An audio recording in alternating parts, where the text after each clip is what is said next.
नमस्कार दोस्तों, स्वागत है आपका मौसम तक चैनल पर। और इस वीडियो में हम बात कर लेते हैं अगले 3 दिनों में क्या कुछ बदल जाएगा।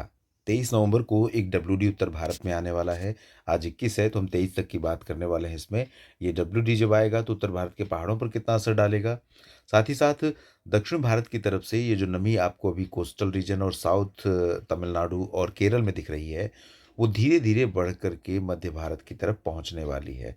और ये कहाँ तक पहुँचेगी, किन राज्यों में इसके प्रभाव से बारिश देखने को मिलेगी? क्या एमपी और गुजरात, छत्तीसगढ़ पर भी बारिश होगी? इसकी भी बात करेंगे। और पूर्वोत्तर में भी बारिश होने वाली है और साथ ही ठंडी हवाएँ जो चल रही हैं, पंजाब, राजस्थान, हरियाणा, दिल्ली, उत्तर प्रदेश से लेकर उत्तरी मध्य प्रदेश और छत्तीसगढ़, उड़ीसा के उत्तरी क्षेत्र, बिहार, झारखंड, पश्चिम बंगाल, उत्तर प्रदेश, दिल्ली, इन सभी भागों में ये हवाएँ आखिर कब तक चलती रहेंगी? क्योंकि इन हवाओं में ठंडक होती है, ये हवाएँ पूरे रीजन के, पूरे क्षेत्र के मौसम को बदल कर रख देती हैं। तो अभी ठंडक जो बढ़ी है, क्या वो जारी रहेगी आगे? इसकी भी बात करते हैं। तो सबसे पहले आज की बात, आज आप देख रहे हैं कि आज ये हवाएँ चल रही हैं और आज इनका प्रभाव है और दिन भर रहेगा।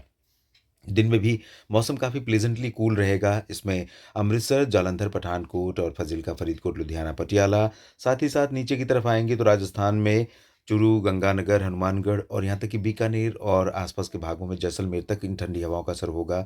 जयपुर, अजमेर और कोटा, बूंदी, बारां, झालावाड़, साथ ही साथ दिल्ली, हरियाणा में चंडीगढ़, पंचकुला, अम्बाला, यमुनानगर, कुरुक्षेत्र, करनाल से लेकर हिसार, सिरसा और गुरुग्राम, फरीदाबाद। इधर मेरठ, आगरा, गौतम बुद्ध नगर, बुलंदशहर, मथुरा से लेकर पीलीभीत, बरेली और लखनऊ, कानपुर, झांसी समेत वाराणसी, उत्तर प्रदेश में पूर्वी रीजन में, बिहार में पटना से लेकर वैशाली और सिवान, गोपालगंज से लेकर चंपारण और इधर भागलपुर से लेकर दरभंगा, सभी जगहों पर इन ठंडी हवाओं का असर रहेगा। झारखंड, पश्चिम बंगाल, उड़ीसा, इन सभी भागों में तापमान में गिरावट होगी। पूर्वोत्तर भारत में आज बारिश होने की संभावना है। असम, मेघालय, अरुणाचल और आसपास के भागों में है। मणिपुर, मिज़ोरम, त्रिपुरा में भी कुछ बूंदें गिर सकती हैं, लेकिन ज़्यादा चांसेस यहाँ पर नहीं है दक्षिणी क्षेत्रों में। और इधर दक्षिण भारत के भागों की तरफ अगर हम देखें तो कोस्टल रीजन पर दक्षिणी जो तटवर्ती रीजन है आंध्र प्रदेश का, यहाँ पर काफ़ी गतिविधियाँ हो सकती हैं और इन भागों में कई जगहों पर व्यापक वर्षा होगी। तटीय तमिलनाडु और तटीय आंध्र प्रदेश के दक्षिणी भागों, तमिलनाडु के आंतरिक हिस्सों की अगर हम बात करें तो यहाँ पर भी अच्छी खासी बारिश होने की संभावना नज़र आ रही है। और केरल में भी संभावना बारिश की है और मध्यम से तेज़ वर्षा हो सकती है। बाकी साउथ पेनिनसुलर रीजन पर यानी कि तेलंगाना, कर्नाटक और रायलसीमा, तेलंगाना में और रायलसीमा तथा दक्षिणी आंतरिक कर्नाटक के कुछ एक भागों में हल्की वर्षा कहीं-कहीं पर हमें दिखाई दे सकती है। महाराष्ट्र, उड़ीसा, छत्तीसगढ़ और गुजरात में ड्राई वेदर रहेगा और यहाँ पर कुछ बादल आपको नज़र आएँगे आज। आज ये स्थिति रहेगी, कुछ बादल नज़र आएँगे सेंट्रल रीजन पर। कल की बात करते हैं। ये आप देखिए 22 नवंबर का दिन और आज के बाद 24 घंटे के बाद का समय और यहाँ पर दक्षिण से नमी थोड़ा-सा पहुँचनी शुरू हो रही है, दक्षिण के और ऊपरी हिस्सों में और साथ ही साथ मध्य भारत की तरफ आकर्षित हो रही है। पश्चिम से डब्ल्यूडी उत्तर भारत की तरफ आ रहा है और ये निश्चित तौर पर उत्तर भारत के क्षेत्रों को प्रभावित करेगा। तो दक्षिण भारत के क्षेत्रों में जहाँ पर बारिश की संभावना है, कल 22 नवंबर को उनमें आंध्र प्रदेश का तटीय रीजन रहेगा, आंध्र प्रदेश का रायलसीमा रहेगा, तेलंगाना के दक्षिणी भाग रहेंगे और आंतरिक कर्नाटक के दक्षिणी हिस्से, तटीय कर्नाटक, केरल और तमिलनाडु के रीजन शामिल होंगे।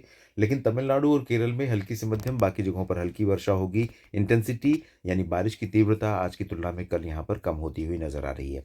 हालाँकि आपको बता दूँ कि बंगाल की खाड़ी पर एक नया सिस्टम भी बन रहा है जो जल्दी ही आगे बढ़ेगा और अनुमान है कि नवंबर के आखिर में यहाँ पर तटों पर पहुँचेगा। फिर से जमकर बारिश की संभावना तटों पर बनेगी। ओडिशा, छत्तीसगढ़, महाराष्ट्र, मध्य प्रदेश, गुजरात, यहाँ पर अभी ड्राई वेदर अधिकांश जगहों पर लग रहा है, लेकिन महाराष्ट्र में विदर्भ तक बादल पहुंच सकते हैं और दक्षिणी ओडिशा, दक्षिणी छत्तीसगढ़ में कुछ इलाकों में बादल पहुंच सकते हैं। कहीं-कहीं पर बारिश शुरू भी हो सकती है, थोड़ी बहुत हल्की-फुल्की। पूर्वोत्तर में हल्की बारिश होगी। बिहार, झारखंड, पश्चिम बंगाल, मध्य प्रदेश, गुजरात, राजस्थान, पंजाब, हरियाणा, दिल्ली, इन भागों में हवाओं का रुख बदल रहा है। पश्चिमी हवाएँ कमज़ोर होते ही यहाँ से आप देखिए पूर्वी हवाएँ थोड़ी-थोड़ी चलनी शुरू हो गई हैं और ये पूर्वी हवाएँ जैसे चलेंगी, दिल्ली, एनसीआर, उत्तर प्रदेश और हरियाणा, पंजाब, उत्तराखंड, इन सभी भागों में विज़िबिलिटी कम होने लगेगी, पॉल्यूशन लेवल थोड़ा राइज़ होने लगेगा। यानी धुंध कुहासा के साथ-साथ प्रदूषण अगर कहीं पर होगा तो वो उसी में ऐड हो जाएगा और यहाँ पर इस पूरे रीजन में विज़िबिलिटी को कम कर देगा। और अब बात कर लेते हैं 23 नवंबर की। दोस्तों 23 नवंबर को जब डब्ल्यूडी उत्तर भारत में पहाड़ों पर पहुंच जाएगा तो उस दौरान जो हवाएँ यहाँ से चल रही थी पश्चिमी, वो बिल्कुल भी बंद हो जाएँगी। तो दिल्ली में आप देखेंगे 23 नवंबर को पॉल्यूशन लेवल काफ़ी बढ़ने वाला है। यहाँ पर उत्तर प्रदेश, बिहार और दिल्ली, उत्तराखंड इन भागों में कई जगहों पर पॉल्यूशन लेवल राइज़ करेगा, जबकि पंजाब और राजस्थान, हरियाणा के कई हिस्सों में लगातार उत्तरी दिशा की हवाओं का असर होने के कारण मौसम काफ़ी ठंडा रहेगा। चुरू, सीकर और गंगानगर इन भागों में तापमान कई जगहों पर 7-6 डिग्री सेल्सियस तक भी पहुँच सकता है। पहली बार इतना तापमान में गिरावट होगी। पंजाब में भी कई जगहों पर तापमान में गिरावट होगी और पहाड़ों पर आप देखिए तो गिलगित-बाल्टिस्तान, मुज़फ़्फ़राबाद और लद्दाख समेत ऊपरी जम्मू-कश्मीर, हिमाचल के ऊपरी इलाकों में कहीं-कहीं पर तापमान में गिरावट होने के साथ-साथ बर्फ़बारी होने की संभावना बन सकती है। उत्तराखंड में 23 नवंबर को भी फिलहाल बर्फ़बारी के आसार नहीं हैं। बाकी जगहों पर देखें तो मध्य भारत में या फिर झारखंड, पश्चिम बंगाल, यहाँ पर भी शुष्क मौसम के बीच में आर्द्रता वाली हवाएँ होंगी। छत्तीसगढ़, उड़ीसा पर भी होंगी। मध्य प्रदेश और गुजरात, राजस्थान में भी, राजस्थान के दक्षिण-पूर्वी भागों में आर्द्रता थोड़ी पहुँचेगी।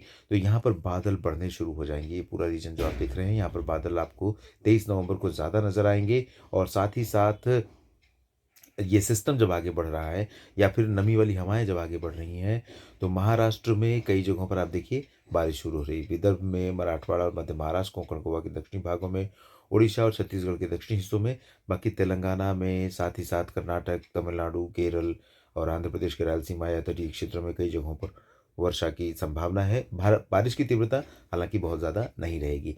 लेकिन एक बात मैं आपको बता दूँ कि आने वाले दिनों में मौसम में हलचल काफ़ी आने वाली है और न सिर्फ़ इन 3 दिनों के दौरान बल्कि इसके आगे भी।